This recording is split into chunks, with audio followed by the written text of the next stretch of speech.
नमस्कार, मैं हूँ एडवोकेट प्रवीण शर्मा।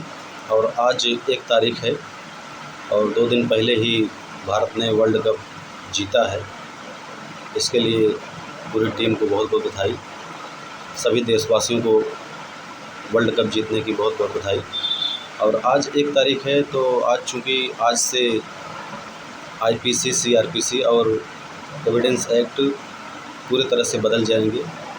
क्रिमिनल की सारी प्रोसीजर और क्रिमिनल के लिए सारे अपराध जो विघटित होते थे उनमें सारी चीज़ें बदल जाएंगी। इसमें आपका आईपीसी की जगह आपका बीएनएस भारतीय न्याय संहिता जगह लेगा और सीआरपीसी जो क्रिमिनल प्रोसीजर कोड है आपका, उसकी जगह आपका बीएनएसएस आपका लेगा भारतीय नागरिक सुरक्षा संहिता, ये आपका उसकी जगह लेगा। और एविडेंस एक्ट की जगह आपका जो है भारतीय साक्ष्य अधिनियम की जगह लेगा।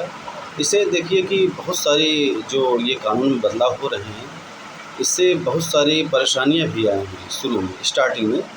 जैसे कि मान लीजिए पुलिस को जो जांच कर रहे हैं, जो एफआईआर दर्ज कर रहे हैं, वो अभी तक 154 सीआरपीसी में एफआईआर दर्ज करते थे, जबकि अब उसमें बदलाव हो जाएगा। चूँकि भारतीय नागरिक सुरक्षा संहिता, कुछ दिन तो लगेगा कि यही याद करने में कि कौन सा एक्ट का क्या नाम है, यही समझने में टाइम लग जाए। बीएनएस, बीएनएसएस और भारतीय साक्ष्य अधिनियम, तो उसमें काफ़ी सारी प्रॉब्लम्स क्रिएट होंगी। और सभी लोगों के लिए, जैसे जज हैं और वकील हैं और पुलिस हैं और जो समाज में लोग हैं, सभी लोगों को इस कानून के बारे में जानना होगा। और सभी लोग कुछ न कुछ पूछिए और कुछ न कुछ बताइए इन सभी कानूनों के बारे में, तभी सभी लोगों को जानकारी जल्द से जल्द हो जाएगी और सुविधा भी मिल जाएगी। जैसे ये अभी इसके नए कानूनों में अब तो वीडियो रिकॉर्डिंग की व्यवस्था की गई है कि वीडियो रिकॉर्डिंग कीजिए, फॉरेंसिक जांच करवाइए। जो 7 साल से ऊपर की जिन जिन घटनाओं में सज़ा है, उनमें आप वीडियो रिकॉर्डिंग करवाइए। और जो है उसमें अब इसमें जो है क्या है कि आप 15 दिन की रिमांड अभी तक ज़्यादा से ज़्यादा ले सकते थे, मान लीजिए बढ़ाई जा सकती थी। अभी इसमें क्या है कि आप 60 दिन तक किसी भी आरोपी को रिमांड में रख सकते हैं। इसमें इन कानूनों को देखते हुए अभी तक तो लग रहा है कि जैसे पुलिस को इसमें कुछ ज़्यादा ही पावर है, ज़्यादा पावरफुल है पुलिस इसमें जो है।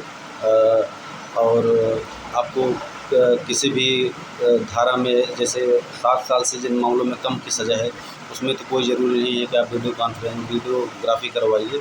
लेकिन जो 7 साल के से ऊपर के जो भी केस होंगे, उसमें वीडियोग्राफी अनिवार्य है। और जैसे मान लीजिए कोई बलात्कार होता है या गैंग रेप होता है, उसमें मृत्युदंड तक का प्रावधान है, इसमें आजीवन कारावास तक का प्रावधान है। तो बहुत सारी चीज़ें हैं।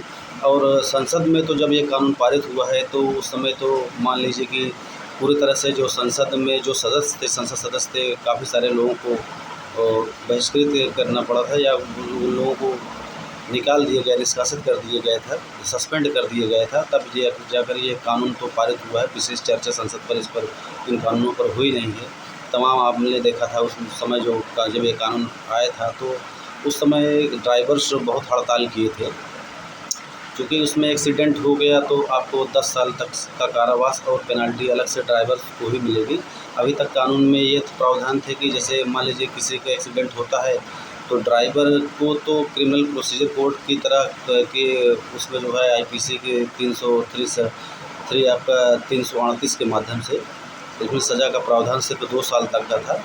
लेकिन अब क्या है कि 10 वर्ष तक का कारावास हो सकता है, अगर मान लीजिए साबित हो जाता है कि आपके द्वारा एक्सीडेंट हुआ है और उसकी मृत्यु हुई है, तो 10 वर्ष तक की सज़ा हो जाएगी। तो पूछते रहिए, जानते रहिए और कुछ बताते भी रहिए, ताकि जल्द से जल्द हम लोग इस कानून के बारे में जान सकें। और स्टार्टिंग में तो सभी के लिए दिक्कतें होंगी ही। अभी तक क्या है कि रटा रटाया था सबके लिए।